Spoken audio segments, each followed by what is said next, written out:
Probably you've guessed that I'm studying a little bit about the life of Abraham right now.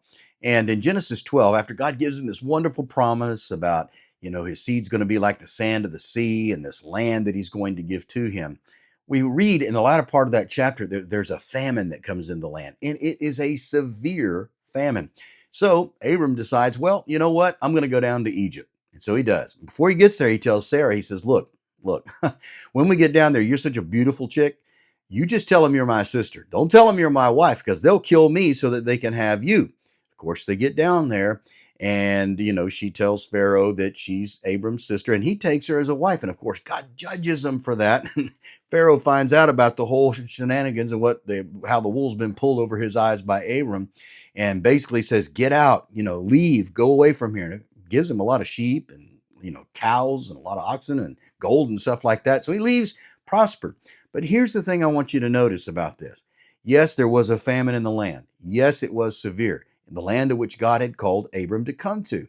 But we don't find anywhere where God told Abram to go to Egypt, do we? We don't see that. Nothing's recorded about that. A lot of people say, well, it just makes common sense. It's a famine. Go where there's probably going to be food. So from a common sense, fleshly standpoint, made sense.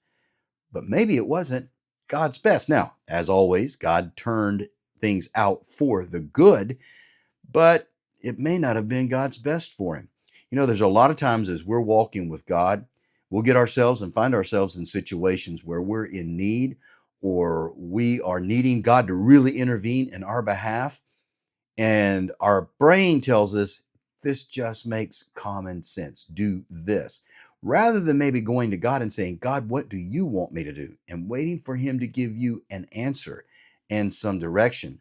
And a lot of times, I know in my own life, I've made those kind of decisions, common sense decisions. And again, it's not wrong. God does want us to use our faculties and our common sense at times. But there are times when he wants us to get revelation from him about what he wants us to do and not follow common sense. And when I followed my common sense apart from the revelation of God, I've usually ended up in a mess that he's generally been very gracious to get me out of and worked it ultimately out for my good because he is committed to that as my father, as he will be for you.